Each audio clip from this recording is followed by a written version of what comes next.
Je tiens d'abord à rendre grâce au Seigneur qui m'accorde la grâce en ce jour d'aborder avec vous une nouvelle thématique.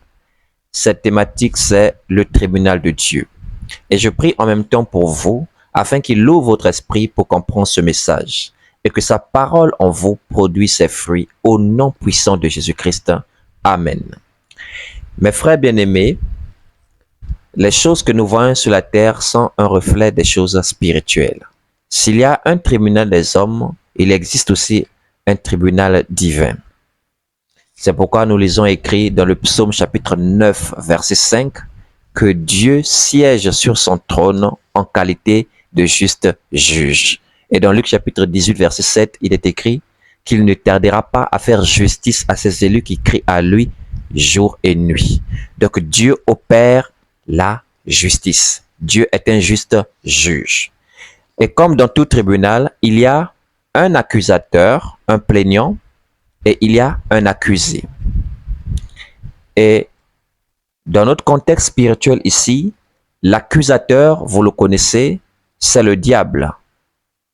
Comme il est écrit dans Apocalypse chapitre 12, verset 10, qu'il a été précipité, qu'il a été chassé du ciel, lui qui accusait nos frères jour et nuit. Et le mot diable vient du grec diabolos qui signifie calomniateur. Quelqu'un qui calomnie, c'est quelqu'un qui accuse. Donc le diable, c'est l'accusateur. Jésus-Christ, c'est l'avocat. Selon qu'il est écrit dans 1 Jean chapitre 2, verset 1. Je vous écris ces choses, mes petits enfants, afin que vous ne péchiez point. Mais si quelqu'un a péché, nous avons un avocat auprès du Père, Jésus-Christ le juste. Il est lui-même une victime expiatoire pour nos péchés. Donc Jésus-Christ le juste, c'est notre avocat, notre intercesseur, selon Hébreux chapitre 7, verset 25 et Hébreux chapitre 8, verset 34. Donc Dieu est assis sur son trône en qualité de juste juge. Jésus-Christ, le Fils de Dieu, en qualité de juste avocat. Et de l'autre côté, nous avons le calomniateur, l'accusateur, le diable. Et comme je le disais, s'il y a un accusateur, il y a un accusé. Et devinez qui est l'accusé? C'est nous. C'est nous qui sommes les accusés. Comme il est dit dans Apocalypse chapitre 12, verset 10, que j'ai déjà cité, que le diable est appelé l'accusateur de nos frères, lui qui les accusait jour et nuit. Alors, mes frères bien-aimés, je voudrais vraiment toute votre attention afin que vous puissiez bien comprendre cet enseignement. Ce que Christ a opéré dans nos vies, vous n'avez même pas idée. Nous avons ici un accusateur, donc le diable, le calomniateur, qui accusait les enfants de Dieu jour et nuit à chaque transgression. J'aimerais par cette occasion déjà vous faire comprendre.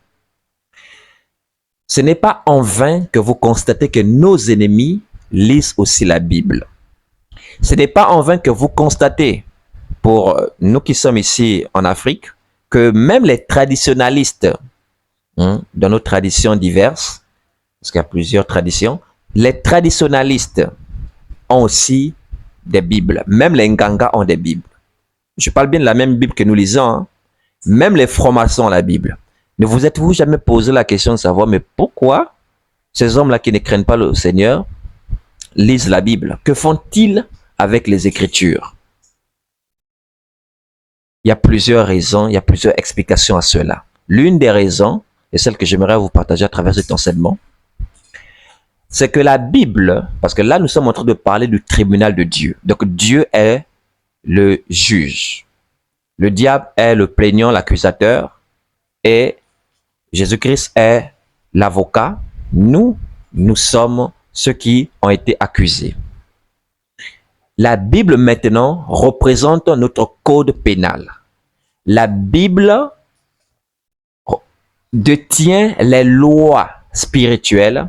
Dans la Bible, nous trouvons les lois divines, les lois de Dieu qu'il a données à l'homme pour qu'il puisse marcher selon sa volonté. Et comme il est dit dans que le péché est la transgression de la loi. Le péché est la transgression de la loi. Donc, nos ennemis, parce que dans Apocalypse chapitre 12, verset 9, on appelle le serpent ancien, le dragon, on l'appelle le diable et Satan. Donc, diable qui signifie calomniateur ou accusateur, et Satan qui signifie adversaire.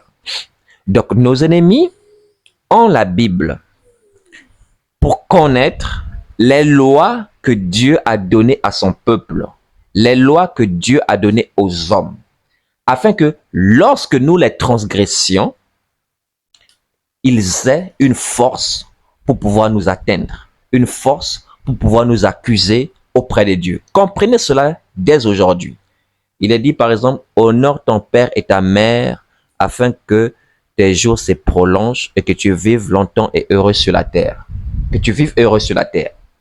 Donc, quand quelqu'un viole ce commandement, il donne la force à l'ennemi de pouvoir le détruire. Donc, nos ennemis ont besoin de connaître ces lois-là que Dieu nous a données pour nous séduire, pour nous tenter, pour nous pousser au péché, pour nous pousser à la violation, à la transgression, afin de pouvoir nous accuser, afin de pouvoir nous détruire. Comprenons bien ces choses. Donc la Bible, c'est notre code pénal. La Bible, c'est la loi du chrétien. C'est la loi du disciple. Voici pourquoi nos ennemis aussi lisent cela. Et souvenez-vous que le diable connaît les Écritures. Vous verrez cela dans la tentation. Lorsqu'il tentait Jésus dans Matthieu chapitre 4 et dans Luc chapitre 4. Il avait cité le psaume 91. Il avait cité l'Écriture. Donc le diable connaît les Écritures. C'est pourquoi les envoyés de Satan, les agents du diable aussi lisent les Écritures afin de connaître ce que Dieu veut que nous fassions et nous pousser à les violer afin de pouvoir détruire nos vies. Donc, il est vraiment triste aujourd'hui de constater que nos ennemis même lisent la Bible plus que nous. Nos ennemis même connaissent certaines lois des Écritures que nous ignorons. Vraiment, c'est une honte pour nous. Souvenez-vous du psaume 1er, à partir du verset 1, où on parle de l'homme qui trouve son plaisir dans la loi de l'Éternel et qui la médite jour et nuit. Nous ne méditons même plus les Écritures jour et nuit. Nos ennemis les lisent et découvrent des choses que nous sommes censés connaître et pratiquer, et donc nous laissent ainsi dans l'ignorance et eux dans la connaissance de ces choses afin de pouvoir mieux nous atteindre. C'est une honte pour nous que de ne pas lire les Écritures et de voir nos ennemis les lire pour notre destruction. Donc, puissions-nous vraiment changer d'attitude par rapport à cela. Je nous en supplie, frères et sœurs. Donc, nous revenons. Donc, la Bible, c'est le code pénal. C'est la loi. Et nous sommes jugés par rapport à ces lois-là. Dieu, c'est le juge. Le diable, c'est l'accusateur. Jésus-Christ est notre avocat. Et nous sommes l'accusé. Maintenant, Christ a fait quelque chose de spécial pour nous qui croyons en lui. Vraiment, nous invitons les hommes à croire en Christ, à confesser son nom, parce que Jésus-Christ n'est pas avocat de toute la terre, mais Jésus-Christ est avocat pour ceux qui le reconnaissent tel, pour ceux qui croient en son sacrifice, qui le reconnaissent comme Seigneur et Sauveur, mort et ressuscité pour nous. Il a fait quelque chose de spécial. Vous n'avez même pas encore idée. Alors, il se trouve que depuis la chute d'Adam, donc, nous qui sortons d'Adam, nous étions tous sous la condamnation. Et selon Apocalypse chapitre 12, verset 10, le diable nous accusait jour et nuit, parce que nous étions esclaves du péché. Et pendant cette période-là, avant que Jésus-Christ ne vienne mourir sur la croix, on n'avait pas d'avocat. On en avait, mais qui ne tenaient pas vraiment. Ces avocats-là n'étaient pas qualifiés pour régler ce problème-là. Je vais vous expliquer. Quels sont ces avocats-là qu'on pouvait avoir autrefois avant Jésus? Ces avocats étaient des anges. Je vais vous le lire, ça va peut-être vous surprendre. Dans le livre de Job, Le chapitre 33 parle d'un homme qui est frappé par une maladie. Et quand vous lisez très bien l'histoire, c'est suite à un péché. Donc, c'est Job chapitre 33 à partir du verset 19. Je vous recommande de lire ce passage. Moi, je vais prendre simplement le verset 23 qui déclare, donc je suis dans Job chapitre 33, à partir du verset 19, là je suis au verset 23 qui déclare, mais s'il se trouve pour lui un ange intercesseur, un d'entre les 1000 qui annonce à l'homme la voie qu'il doit suivre, Dieu a compassion de lui et dit à l'ange, délivre-le. Voyez-vous, on parle ici d'un ange intercesseur par rapport à l'être humain qui a commis un péché.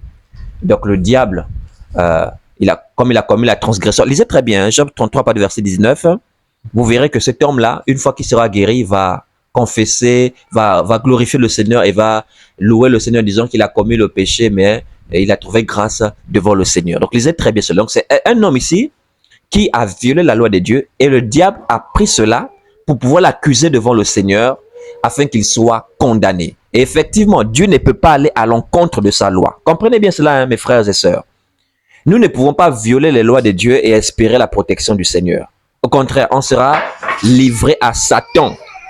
Donc, c'est ce qui est arrivé à cet homme ici qui a violé la loi de Dieu et a été accusé par Satan pour cela. Et Dieu ne pouvant pas aller à l'encontre de sa loi, l'a livré à Satan. Et cet homme-là a été frappé par une maladie. Et comme Jésus-Christ n'était pas encore mort, donc Jésus-Christ n'était pas encore l'avocat de l'homme, il s'est trouvé pour cet homme-là un ange intercesseur. On dit bien, s'il se trouve un ange intercesseur, Dieu a compassion et Dieu dit à l'ange, délivre-le. Cet ange-là, ce n'est pas Jésus, je suis désolé pour ceux qui le pensent ainsi. On dit bien, un d'entre les 1000 qui annonce à l'homme la voie qu'il a à suivre. Donc, ils sont même plusieurs. Alors, donc, les anges pouvaient, avant le sacrifice de Jésus-Christ, intercéder pour nous par rapport à certaines situations lorsque on enfreignait la loi de l'Éternel. Mais en ce qui concerne le problème du salut, le péché commis par Adam, aucun ange ne pouvait intercéder par rapport à cela. Le délit était tellement grave. La condamnation était tellement grave parce que Dieu lui-même avait dit, le jour où tu en mangeras, tu mourras. La loi que Dieu avait donnée. Donc la mort était là. Aucun ange ne pouvait intervenir par rapport à cette mort-là. D'abord, pourquoi aucun ange ne pouvait intervenir? C'était pas à leur niveau. Quand vous lisez dans Job chapitre 4, nous sommes toujours dans le livre de Job, hein, lisez le chapitre 4, verset 18, il est dit, Dieu n'a pas confiance en ses serviteurs et il trouve de la folie chez ses anges. Donc, même les anges n'avaient pas la sainteté requise pour pouvoir sanctifier l'homme. Oh, que c'est beau les mystères du royaume. Les anges n'avaient pas la justice requise pour pouvoir justifier l'homme. Parce que si Dieu trouve même de la folie chez les anges, et Dieu n'a pas confiance en ses serviteurs, les serviteurs en question servis pour les anges, Job chapitre 4 verset 18, vous imaginez que vous avez un avocat qui a des défauts, on va dire ça ainsi, qui se présente, en qui Dieu n'a pas confiance, donc qui n'est pas propre comme on le souhaiterait par rapport à un cas spécifique, et qui se présente pour vous défendre, mais cet avocat-là peut même être poursuivi, hein. Il peut être chassé du barreau, on va dire ça comme ça. Vous imaginez Satan en train d'accuser l'humanité par rapport au péché adamique, par rapport à la condamnation de la mort éternelle, et vous pensez que quel ange qui va se présenter pour plaider pour l'homme? Ce n'était pas possible. Ils n'avaient pas la sainteté ni la justice requise. Dieu n'a même pas confiance en eux. Dieu trouve la folie chez eux. Donc il fallait quelqu'un chez qui Dieu ne trouverait pas la folie. Il fallait quelqu'un en qui Dieu aurait confiance. En qui Dieu aura confiance. Et ce quelqu'un-là, c'est Jésus-Christ. C'est pourquoi il est dit dans Matthieu chapitre 3, versets 16 à 17, lors du baptême de Jésus, que voici mon fils bien-aimé, en qui j'ai mis toute mon affection. Écoutez-le. Dieu a pleinement confiance en Christ. Aucun ange, aucun être spirituel ne pouvait intercéder pour nous par rapport à ce délai-là, par rapport à cette faute, par rapport à cette transgression adamique. Aucune entité, aucun être, aucune autorité spirituelle ne pouvait le faire. C'est pourquoi encore, dans une autre perspective, dans le livre d'Apocalypse, chapitre 5, l'apôtre Jean est en larmes. Lorsqu'on crie, voici le livre, qui est digne de prendre le livre et d'en remplir les seaux. Et Jean commence à pleurer parce qu'il n'y a personne qui est digne dans les cieux, sur la terre. Personne n'en était digne. Au moment où Jean est en train de pleurer, on vient consoler Jean en disant, ne pleure point, car voici le lion de la tribu de Juda a vaincu pour prendre le livre et d'en remplir les seaux. Et le salut de l'humanité était scellé. Les promesses du royaume de Dieu étaient scellées. Il fallait que quelqu'un vienne rompre ce sceau-là. Aucun ange n'en était digne. Mais c'est Christ qui a vaincu pour cela. Merci Seigneur Jésus-Christ pour ce que tu as opéré pour nous. Et quand Jésus-Christ vient, il donne sa vie, comme il a dit, de lui-même pour l'humanité, pour ses enfants, pour que nous soyons sauvés. Le diable a voulu emmener Christ à pécher afin qu'il se retrouve dans la même position, on va dire ça comme ça, que les anges, chez qui le Seigneur trouve de la folie. C'est pourquoi Jésus-Christ fut tenté dans Matthieu chapitre 4 et Luc chapitre 4 pour l'emmener à la transgression et qu'il ne se trouve plus pour nous un seul qui puisse intercéder pour qu'il soit radié du barreau. Oh Seigneur Jésus. Mais Christ l'a vaincu dans Matthieu 4 et dans Luc chapitre 4. Et quand le diable s'est éloigné, il est bien écrit qu'il s'éloigna de lui jusqu'à un moment favorable. Et lorsque toute chose devait être accomplie, lorsque Jésus, son heure était déjà arrivée pour qu'il puisse mourir, souvenez-vous de cette épreuve-là, où il a dû prier. Et comment il disait, si cette coupe pouvait être éloignée de moi, mais que seule ta volonté soit faite. Là encore, le diable voulait pousser le Seigneur Jésus-Christ à fuir ce à quoi il était destiné pour notre salut à nous. Mais le Seigneur a résisté. Le Seigneur a vaincu le diable. Et pendant qu'il parlait ainsi, souvenez-vous, je vais le lire, c'est beaucoup mieux. Dans Jean chapitre 12, lorsque son heure arriva, le Seigneur a dit quelque chose de très fort. Jean chapitre 12, je vais lire. C'est beaucoup mieux à partir du verset 28. Non, je vais commencer mieux au verset 27. Maintenant, mon âme est troublée. Et que dirais-je? Père, délivre-moi de cette heure. Mais c'est pour cela que je suis venu jusqu'à cette heure. Ah! C'est pour cela que je suis venu jusqu'à cette heure. Allons-y au verset 31. Maintenant a lieu le jugement de ce monde. Maintenant, le prince de ce monde sera jeté dehors. Qui est le prince de ce monde? C'est le diable. Le monde entier est sous la puissance de l'ennemi. 1 Jean chapitre 5 verset 19. Donc il sera jeté dehors. Le prince de ce monde. Qu'est-ce que le Seigneur a voulu dire par là? Maintenant a lieu le jugement. Écoutez, nous sommes en train de parler du tribunal de Dieu. Jésus est en train de nous faire savoir que lorsque son heure là est arrivée par rapport à son sacrifice, c'est à cette heure-là qu'a eu lieu le jugement. Le jugement du diable. Le tribunal de Dieu. Que le prince de ce monde sera jeté dehors. Qui signifie encore en dehors des portes. Mais le prince de ce monde sera jeté dehors. Par rapport à quoi? De quoi est-ce qu'on parle? Mais ce dont parle le Seigneur dans Jean chapitre 12 verset 31, c'est tout simplement ce que nous présente le tableau d'Apocalypse chapitre 12. Tout simplement. Apocalypse chapitre 12 qui parle d'un grand signe. Il y a deux grands signes dans ce passage.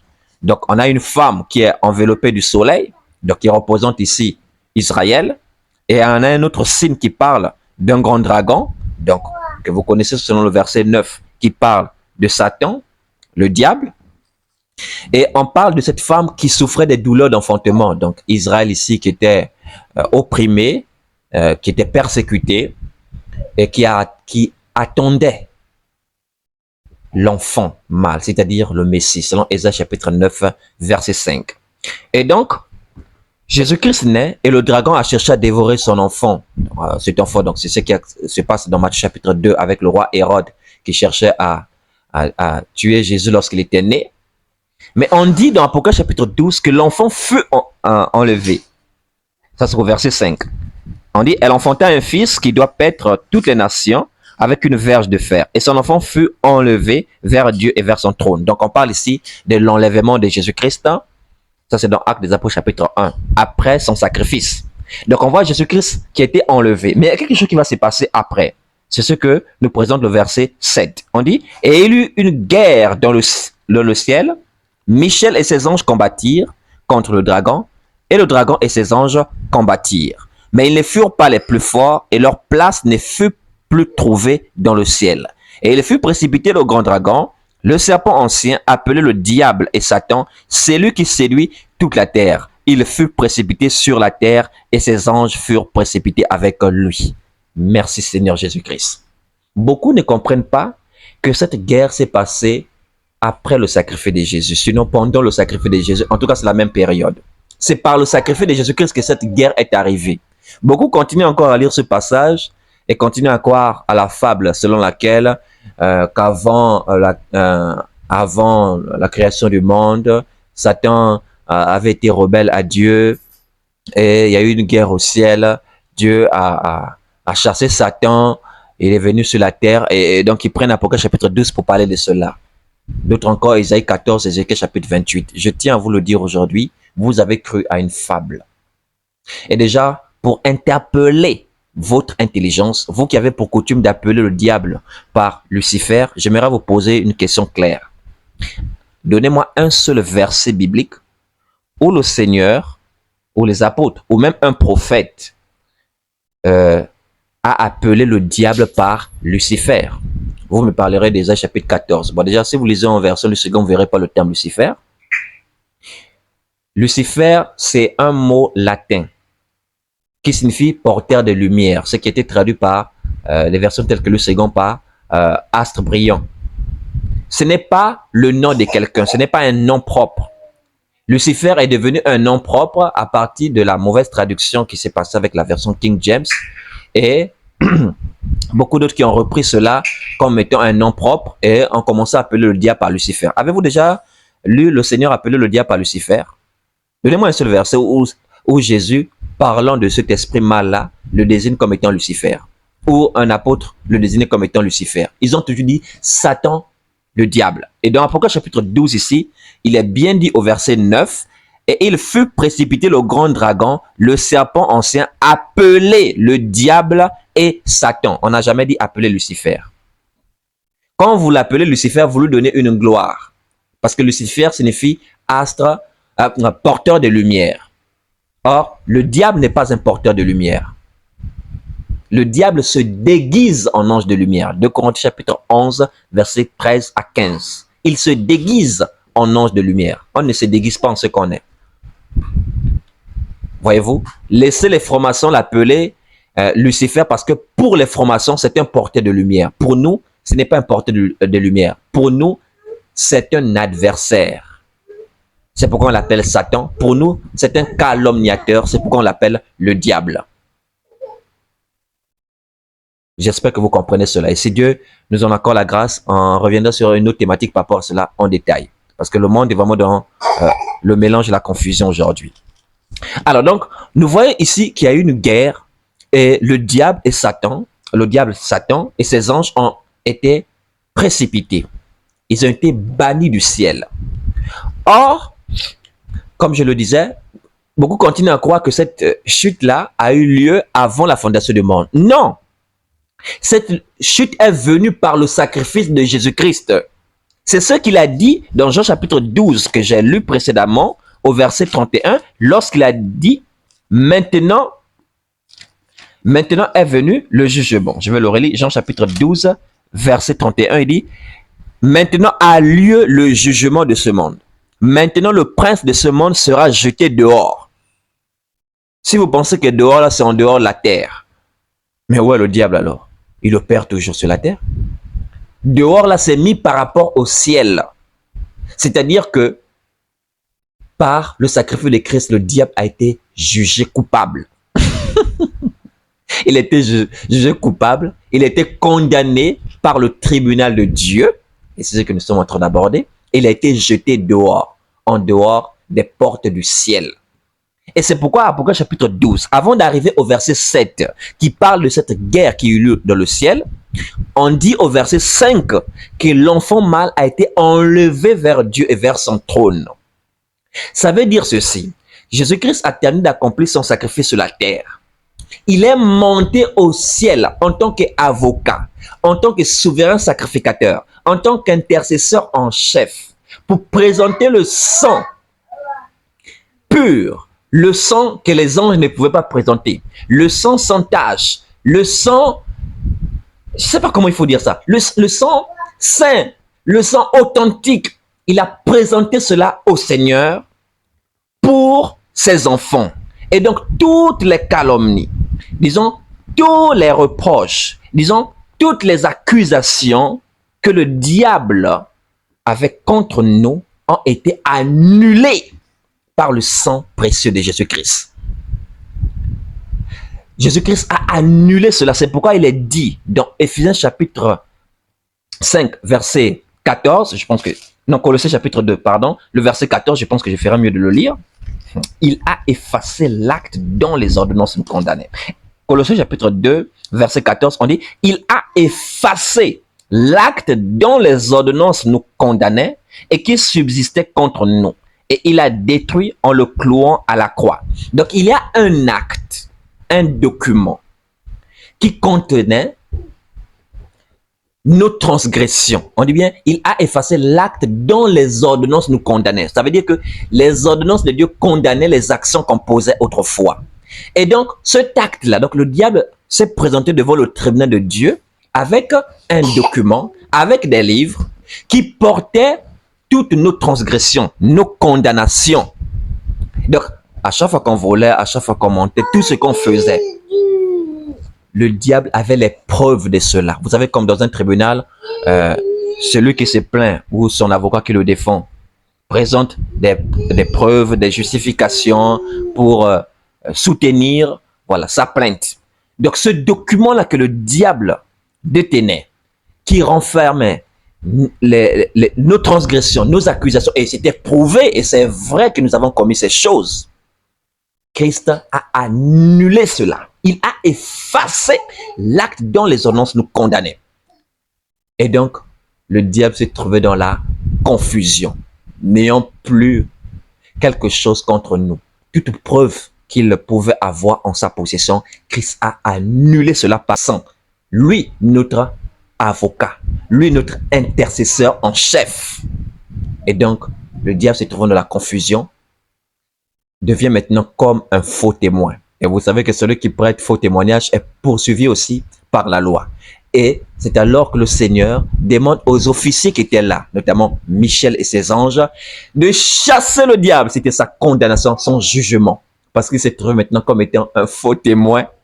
Il ne pouvait plus étayer ses dires. Il ne pouvait plus soutenir ses accusations. Ses preuves pour nous accuser ont été annulées par le sang de Jésus-Christ. Et le diable est là. Il est maintenant poursuivi par le tribunal de Dieu. Et Dieu le condamne, Dieu le juge, alors il est banni du ciel, afin de ne plus accuser les enfants de Dieu. Et c'est pourquoi dans Apocalypse chapitre 12, verset 7, je vais relire, il est écrit que celui qui lise fasse attention. Beaucoup lisent sans prêter vraiment attention à ce qu'ils lisent. Apocalypse chapitre 12, verset 7, il est dit, il y eut une guerre dans le ciel. Michel et ses anges combattirent contre le dragon. Écoutez bien mes frères, il n'est pas dit, il y eut une guerre dans le ciel, Satan et ses anges combattirent contre Michel et ses anges. Non, non, non, non, non. On dit que le combat vient de Michel et ses anges. C'est Michel et ses anges qui vont combattre contre le dragon et ses anges. Ça veut donc dire qu'il ne s'agit pas ici d'une révolte ou d'une rébellion comme beaucoup vous l'ont fait croire. C'est-à-dire que pour beaucoup, ils lisent cela comme s'il a dit, le diable a attaqué le Seigneur. Le diable a commencé à attaquer les anges de Dieu. Non, non, non. C'est Michel et ses anges qui ont attaqué le diable. Donc, s'il y a quelqu'un qui s'est placé sur la défensive, c'est le diable. Les attaquants, ce n'était pas le diable et ses anges. Les attaquants, c'était Michel et ses anges. Et ceux qui essaient de se défendre, c'était le diable et ses anges. Pourquoi? Parce que le Fils est monté au ciel selon le verset 5, Apocalypse 12, verset 5. Il s'est présenté, il a présenté son sang pur. Donc, il a annulé toutes les accusations du diable. Et donc, le diable est maintenant poursuivable. Et c'est pourquoi le Seigneur demande à ses officiers de l'arrêter. Et c'est ainsi que Michel, donc officier, général de Dieu, va attaquer le diable avec ses anges. Et ils seront bannis du ciel.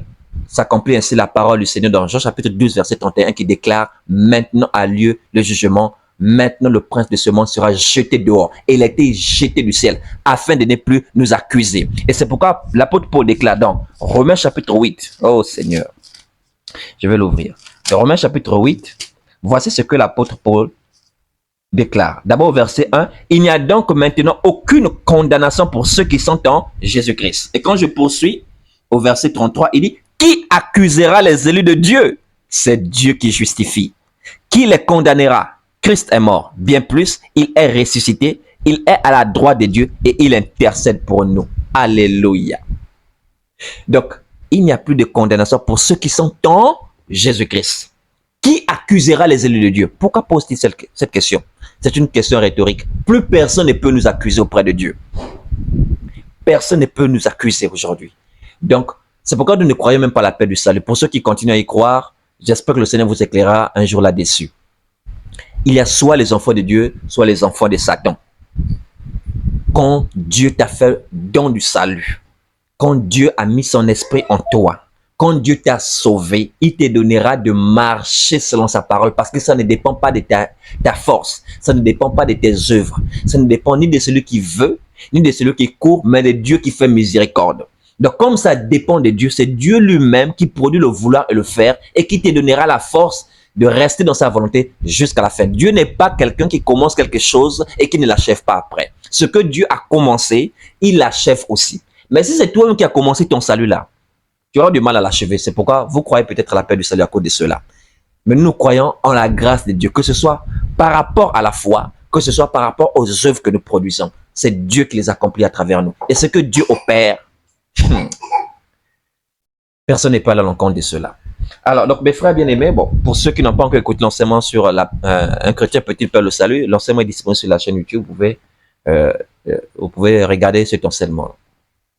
Alors, donc, qui accusera les élus de Dieu? Aujourd'hui, nous avons cette assurance-là, cette paix. Et nous bénissons le Seigneur, Jésus qui est mort et ressuscité pour nous, notre intercesseur en chef, qui nous accorde la grâce aujourd'hui d'avoir cette paix-là, d'avoir ce salut-là que nous avons. Donc ainsi, nous bénissons le Seigneur. Donc mes frères bien-aimés, en ce qui concerne notre salut, il n'y a aucune accusation. Il n'y a rien qu'on puisse faire contre nous. Cependant, par rapport à notre marche sur la terre, si nous continuons à marcher dans l'ignorance des commandements de Dieu ou encore dans la violation des principes de Dieu, nous allons beaucoup souffrir. Nous allons beaucoup souffrir. Pourquoi? Parce que le diable, lorsqu'il était chassé du ciel, donc par l'intercession de notre Seigneur Jésus-Christ, notre Seigneur Jésus-Christ nous a fait gagner ce procès-là où on avait déjà perdu d'avance. Donc le diable a perdu ce procès-là. Il était chassé du ciel, oui, mais on dit il est animé d'une grande colère. Je pense qu'il sera bon de le lire dans Apocalypse chapitre 12. Toujours, je vais lire le verset 13. On dit quand le dragon... non, je vais laisser ça. Le verset 17, c'est mieux. Et le dragon fut irrité contre la femme et s'en alla faire la guerre au reste de sa postérité, à ceux qui gardent les commandements de Dieu et qui ont le témoignage de Jésus. Voilà. Donc le diable est très irrité. Il est très irrité aujourd'hui et il est descendu pour faire la guerre à nous qui gardons les commandements de Dieu. Malheur à la terre et à la mer, car le diable est descendu vers vous, animé d'une grande colère, sachant qu'il a peu de temps. Mais si vous situez cela par rapport à avant la création du monde, mais il a eu assez de temps. Hein. Je suis désolé. Si on doit parler depuis le commencement de la création d'Adam jusqu'à l'intervention de Jésus-Christ, jusqu'à nos jours, mais il a eu assez de temps. On dit ici qu'après sa chute, il a peu de temps. Donc, parce que sa chute ici, c'est après le sacrifice de Jésus-Christ. Et donc, il a peu de temps, voyez-vous? Il a très peu de temps. Et c'est pourquoi il nous fait la guerre aujourd'hui. Et comme il est dit dans Ephésiens chapitre 6, verset 12, que nous n'avons pas à combattre contre la chair et le sang. Ah. Comprenez bien cela. Nous avons gagné le procès par rapport à notre salut, mais étant sur cette terre-là encore, nous avons à combattre parce que le diable est le prince de ce monde. Et il est irrité. Il s'est décidé de faire la guerre au sein. Voyez-vous? Et donc, Paul nous met en garde pour ne pas que nous puissions dormir en nous réjouissant simplement du fait que Christ a intercédé pour nous. Ça y est, nous avons l'assurance du salut, nous sommes sauvés et on va se laisser distraire par n'importe quoi. Paul nous met en garde dans Ephésiens chapitre 6, à partir du verset 12, déjà à partir du verset 11 même. Il nous demande de porter toutes les âmes de Dieu. Oui, nous avons gagné le procès, mais nous avons encore à combattre. Il dit, car nous n'avons pas à lutter contre la chair et le sang, mais contre des esprits méchants, contre les princes de ce monde de ténèbres, contre les autorités. Et ce sont ces mêmes autorités que le Seigneur a vaincues. Hein? Ces autorités que le Seigneur a vaincues, selon Colossiens chapitre 2, verset 15. Je pense qu'il sera intéressant que je lise ces deux passages-là. Colossiens chapitre 2, verset 15, il est écrit, il a dépouillé, donc le il là c'est le Seigneur Jésus, il a dépouillé les dominations et les autorités. Relevez bien ces deux expressions. Et les a livrées publiquement en spectacle en triomphant d'elles par la croix. Donc, Jésus-Christ a triomphé des autorités et des principautés. Ce sont ces mêmes principautés qui reviennent dans Ephésiens chapitre 6, regardez. Le verset 12, car nous n'avons pas à lutter contre la chair et le sang, mais contre les dominations. Ce sont ces dominations qu'on a lues dans Colossiens, le verset 15. Contre les dominations, contre les autorités. Voilà. Donc ces dominations et ces autorités sont celles que nous avons lues dans Colossiens 2, verset 15. On dit que nous avons encore lutté contre ces entités-là. Pourquoi? Parce qu'elles sont irritées. Elles ont peu de temps. Elles sont décidées à nous faire la guerre. C'est pourquoi on nous appelle des soldats, parce que la vie des enfants de Dieu, c'est pas une vie facile. Vous remarquerez par exemple que ça fait un très long moment que je n'ai pas diffusé, posté des vidéos ou des audios sur notre chaîne YouTube. On pense que c'est parce que il est de ma volonté ou même de la volonté de Dieu que je reste longtemps comme ça sans partager les enseignements. Mais c'est parce qu'on est très combattu, encore des persécutions, des difficultés vraiment très très compliquées. C'est pourquoi nous demandons sans cesse votre soutien, que ce soit de la prière et par rapport aussi à vos apports financiers selon que le Seigneur vous en accorde la grâce. Parce qu'on est vraiment très combattu. Et quand on est combattu, il est dit, malheur à celui qui est seul. Selon Ecclésiaste chapitre 4, verset 9. On dit, deux valent mieux qu'un, car ils retirent un bon salaire de leur travail. Mais malheur à celui qui est seul. Voyez-vous? Et même si un est plus fort qu'un autre, deux peuvent lui résister. Lisez très bien ce passage de l'Écriture-là. Donc les chrétiens ont besoin d'être soudés, solidaires, se soutenir les uns et les autres dans le jeûne, la prière et même aussi dans l'assistance financière et matérielle, afin de résister aux dominations, afin de résister aux principautés, afin de résister à ces autorités-là qui nous font la guerre. Donc nous avons besoin de rester parfaitement unis par rapport à ce combat-là. Donc soutenons-nous les uns les autres par rapport à cela, parce que nous n'avons pas à lutter contre la chair et le sang. Donc ces autorités continuent à nous faire la guerre. Et vous savez, dans une guerre, on exploite les faiblesses de son adversaire pour pouvoir avoir le dessus sur lui.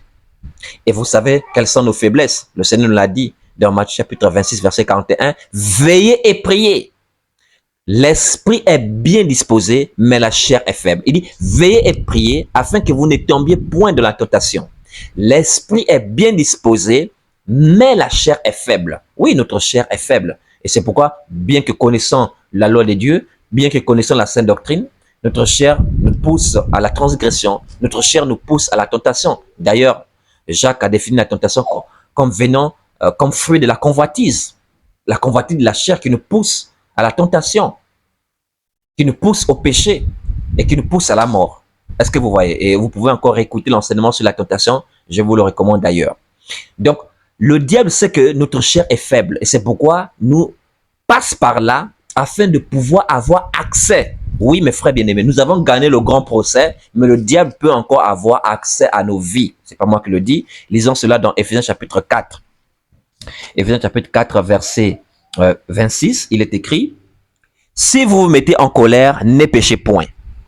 Que le soleil ne se couche pas sur votre colère et ne donnez pas accès au diable. Voyez-vous? Ne donnez pas accès au diable. Donc, nous pouvons donner accès au diable. Et c'est pourquoi il est dit que celui qui est né de Dieu se garde lui-même et le malin ne le touche pas. Dans 1 Jean chapitre 5, nous trouvons cela écrit.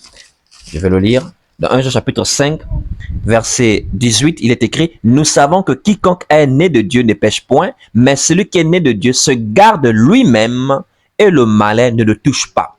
Parce que lorsque nous ne veillons pas, nous ne nous gardons pas et nous agissons selon la faiblesse de la chair, nous transgressons encore les lois de Dieu, le Seigneur peut nous livrer à Satan encore. Ah oui, ça peut vous paraître bizarre, mais c'est vrai.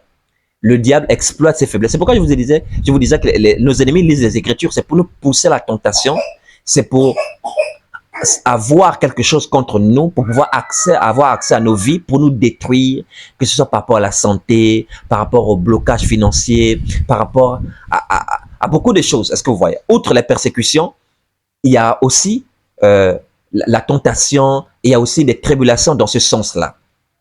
Est-ce que vous voyez? Et dans 1 Corinthiens chapitre 5, souvenez-vous de cet homme qui avait pris la femme de son père, où il est dit qu'il soit livré à Satan pour la destruction de la chair. Oui, un enfant de Dieu peut encore être livré à Satan.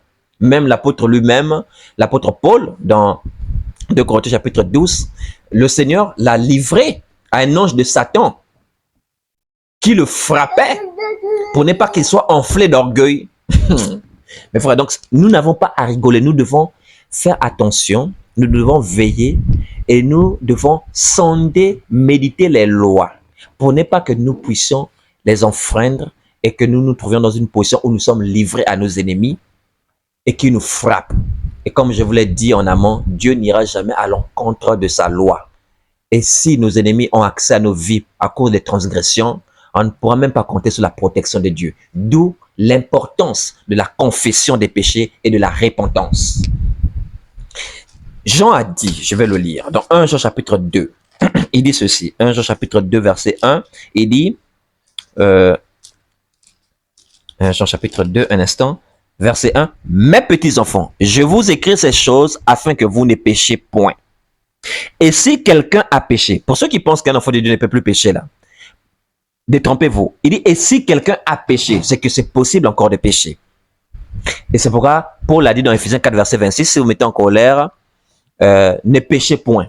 Mais si on ne peut plus pécher, c'est pourquoi il dit encore ne péchez point. Parce que la colère peut nous pousser à faire le mal. Est-ce que vous voyez? Donc Jean nous dit, mes petits enfants, je vous écris ces choses afin que vous ne péchiez point. Ah, bon, si on ne pouvait plus pécher, où est l'utilité de nous écrire ces choses? Afin que vous ne péchiez point. Et si quelqu'un a péché, voyez-vous, maintenant si parmi nous, il parle aux petits enfants, il ne parle pas aux païens. Il dit mes petits enfants. Maintenant il dit, et si quelqu'un donc parmi nous a péché, nous avons un avocat auprès du Père, Jésus-Christ le juste. Il est lui-même une victime expiatoire pour nos péchés, non seulement pour les nôtres, mais aussi pour ceux du monde entier. Qui rejoint le verset 9, si nous confessons nos péchés, il est fidèle et juste pour nous les pardonner et pour nous purifier de toute iniquité. Donc, si nous pensons que nous ne pouvons plus pécher aujourd'hui, mais pourquoi Christ intercède encore? Pourquoi, en fait, que sert même son intercession au ciel? Parce qu'on dit, il intercède encore pour nous. Il intercède encore pour nous. Son intercession est encore valable. Parce que, étant encore sur la terre, nous sommes encore en proie à la faiblesse de la chair. Donc, pour ne pas que l'ennemi ait toujours l'avantage sur nous, il est important que lorsque nous avons enfreint la loi de Dieu, de nous adresser. Lorsque tu as violé la justice des hommes, qu'est-ce que tu fais? Tu t'adresses à ton avocat pour qu'il puisse te défendre. Est-ce que vous voyez? Donc, quand nous enfreignons les lois de Dieu, nous contactons notre avocat qui est Jésus-Christ pour dire, ah là, vraiment, cher avocat, et qu'est-ce qu'on fait avec un avocat? Pour que l'avocat nous défende, il faut qu'on lui dise toute la vérité. Donc, on doit avouer, on doit confesser. Ah, vraiment, avocat, il faut faire quelque chose pour nous. Vraiment, pitié, intercède, purifie-nous, vraiment. Secours-nous. Et c'est là où nous confessons et l'avocat intercède pour nous. Et maintenant, de la même manière que nous avons lu dans Job, chapitre 33, verset, à partir du verset 19, je vous disais que cet homme-là était malade, hein, c'était à la suite d'un péché. Il s'est trouvé pour lui un ange intercesseur. Voyez-vous, Dieu a eu compassion et a eu pitié de lui et a demandé à l'ange de le délivrer. Ainsi, Jésus-Christ, qui est notre intercesseur en chef, intervient pour nous. Et maintenant, Dieu a compassion de nous. Et la porte où l'ennemi avait accès, Dieu ferme cette porte-là pour ne pas que l'ennemi continue à nous détruire. Est-ce que vous voyez, mes frères bien-aimés? C'est le même principe que vous lirez dans le livre de Jacques. Hein?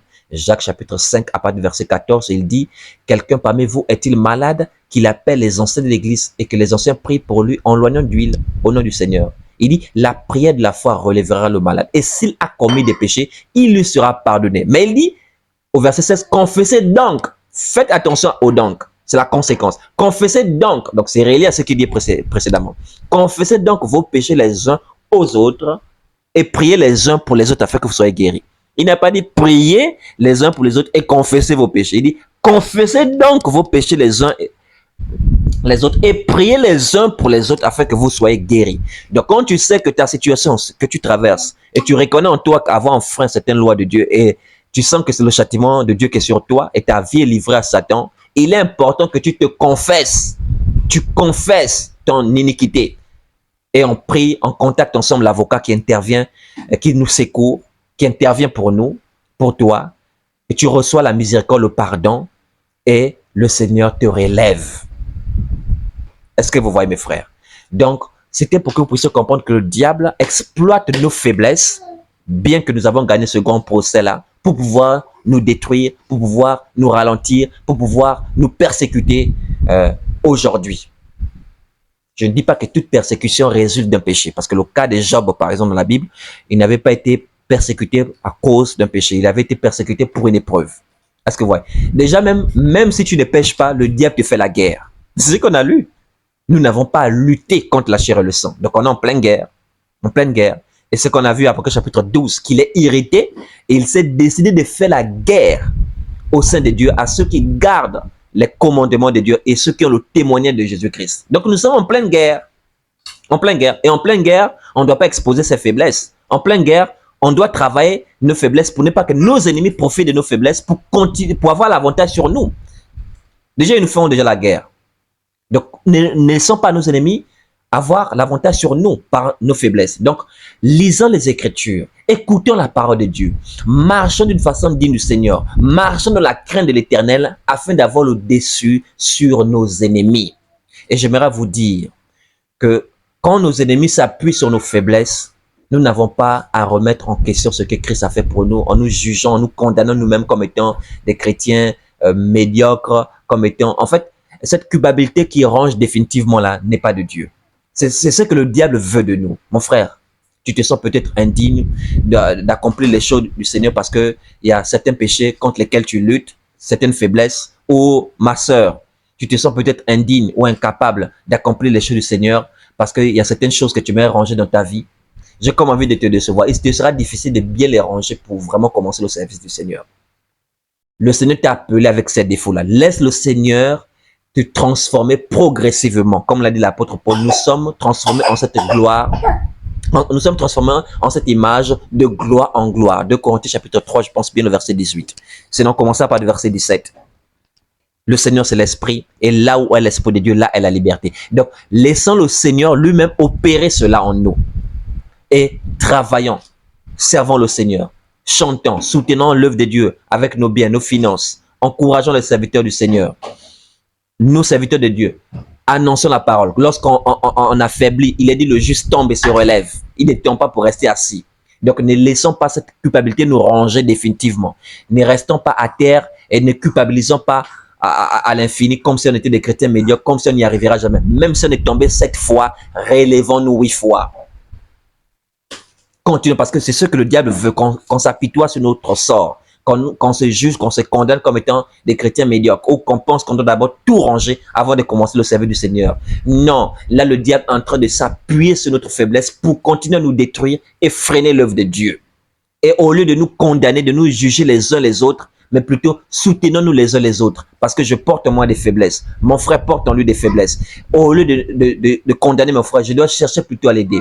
Et lui aussi doit témoigner son amour envers moi en cherchant à m'aider. Et soutenons-nous les uns les autres par rapport à cela. C'est très important. L'apôtre Jean a dit, si quelqu'un voit son frère commettre un péché qui ne mène point à la mort, 1 Jean 5, verset 16, qu'il prie pour lui. Il n'a pas dit qu'il le critique, qu'il le condamne.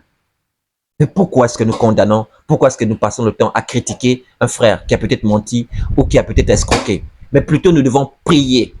Nous devons chercher à aider ce frère-là. Comme je le disais, nous sommes en pleine guerre. Au lieu d'être divisés, parce qu'une armée qui est divisée en elle-même ne peut pas avancer. Nous devons au contraire être soudés, nous soutenir les uns les autres, nous protéger les uns les autres, comme le font des bons frères, des bonnes sœurs. Un frère doit protéger son frère, une sœur doit protéger sa sœur, doit encourager sa sœur, doit encourager son frère. Donc ne nous lançons plus les pierres, mais soutenons-nous les uns les autres. Si tu vois ton frère commettre un péché qui ne mène point à la mort, donc il n'a pas abandonné la foi, prie pour lui. Prie pour lui. Ne laisse pas le diable avoir un avantage sur lui. Conseille-le, exhorte-le, aide-le à se relever.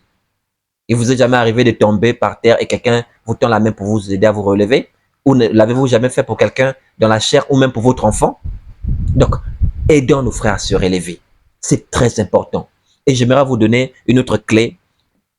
Quand le diable veut s'appuyer sur votre faiblesse pour pouvoir vous détruire ou vous maintenir dans un cercle vicieux, vous devez comprendre que dans une guerre, pour avoir l'avantage sur son ennemi ou son adversaire, on doit aussi exploiter ses faiblesses. Et oui, mes frères, mes sœurs, le diable aussi a son point faible. Le diable a son point faible. Et pourtant, c'est tellement évident. Le diable, il s'appuie sur notre point faible par rapport à la chair. Nous aussi, appuyons-nous sur son point faible. Autant il s'appuie sur notre point faible, appuyons-nous davantage sur son point faible à lui. Quel est son point faible, me diriez-vous? Mais son point faible est tellement évident, mes frères, mes sœurs. Le point faible du diable, c'est Jésus-Christ. Je l'ai dit depuis le début, c'est Jésus-Christ. Aucun ange ne pouvait intercéder pour nous. Parce que Dieu n'a pas confiance en ses serviteurs. Il trouve la folie chez ses anges. Mais c'est Jésus-Christ le juste. Il est dit, Jésus-Christ le juste. 1 Jean 2, verset 1 à 2. C'est lui qui est le point faible du diable. C'est lui qui a vaincu le diable. C'est lui qui a banni le diable du ciel. C'est lui qui l'a livré publiquement en spectacle. C'est lui qui a écrasé la tête du serpent. C'est Christ qui est le point faible du diable. Donc quand le diable veut marcher sur ta transgression, sur ton péché, tu dois t'appuyer sur le point faible du diable, c'est-à-dire sur Jésus-Christ, au lieu de t'éloigner de lui. Non, au contraire, humilie-toi devant le Seigneur, comme il est dit par Jacques. Humiliez-vous devant le Seigneur et il vous élèvera. Oui, tu es tombé, Seigneur, pardonne-moi. Seigneur, donc tu as recours au point faible du diable, c'est-à-dire Jésus-Christ. Au lieu de rester là, tu laisses passer du temps et la chose continue à évoluer dans ta vie. Non, aie recours au point faible du diable, c'est-à-dire Jésus-Christ, le nom qui est au-dessus de tout nom, celui qui fait trembler les puissances de ce monde de ténèbres. Appuyons-nous sur le point faible du diable, c'est-à-dire Jésus-Christ. Plus il s'appuie sur nous, plus appuyons-nous sur Christ. Parce que c'est Christ même qui a le pouvoir de nous affranchir, de nous libérer de ces faiblesses-là. Comme il a dit dans Jean chapitre 8, verset 36, si le Fils vous affranchit, vous serez réellement libre. Donc le diable s'appuie-t-il sur ton point faible? Ma sœur, réponds-toi. Appuie-toi sur son point faible, sur Christ. Confesse ton iniquité. Réponds-toi et continue ton ministère. Continue à exercer ton don spirituel. Mon frère, le diable s'appuie-t-il sur ton point faible pour te détruire ton ministère? Appuie-toi également sur son point faible, c'est-à-dire sur Christ. Humilie-toi devant le Seigneur. Demande au Seigneur de t'aider, de te libérer, de te secourir. Et continue à le servir. C'est ainsi qu'en exploitant le point faible du diable, qui est simplement Jésus-Christ, la parole de Dieu, nous aurons l'avantage sur le diable. Cette guerre est tellement rude. Souvent, quand je lis ce que l'apôtre Paul déclare, 18, il dit « Aussi voulions-nous aller vers vous, du moins moi Paul, une et même 2 fois, mais Satan nous en a empêchés. » Paul qui voulait, avec son compagnon, aller à Corinthe, à Thessalonique, une et même 2 fois, pour apporter la connaissance de Dieu. Mais Satan les en avait empêchés. Donc, si toi, tu penses que Satan ne peut rien empêcher dans ta vie, tu te fais des illusions, mon frère, tu te fais des illusions, ma soeur. Satan nous fait la guerre. Je peux reprendre ce passage sous plusieurs formes aujourd'hui. En l'occurrence, aussi ai-je voulu une, deux et à plusieurs reprises donner constamment des enseignements sur les plateformes, sur Internet, mais Satan m'en a empêché. Mais plus il s'appuyait sur mes faiblesses, plus je me suis appuyé sur Christ. Et c'est par la grâce du Seigneur Jésus-Christ qu'aujourd'hui, je peux encore dispenser ces enseignements-là. Donc mes frères, soutenez-nous face à ce combat-là. Veillons sur nos vies. Nos ennemis ont notre code pénal, la loi de Dieu. Ils la lisent même mieux que nous. C'est-à-dire en termes de quantité plus que nous. Ils connaissent même des choses qu'on ignore pour continuer à nous bloquer ou avoir accès à nos vies. Pour savoir comment accéder à nos vies. À nous de fermer les accès en lisant l'Écriture, en marchant de façon digne du Seigneur, en nous appuyant sur le point faible du diable qui est Jésus-Christ, sa parole, sa loi. Et en nous soutenant les uns les autres au lieu de nous juger ou de nous condamner. Que la paix, la grâce, que la justice de Dieu et que la victoire de Dieu soit davantage manifeste dans nos vies. Au nom puissant de Jésus-Christ, j'ai ainsi prié. Amen. Mon WhatsApp, plus 241 74 30 10 67 6 et 7 à la fin, 67. Et adresse mail fondementapostolique@gmail.com.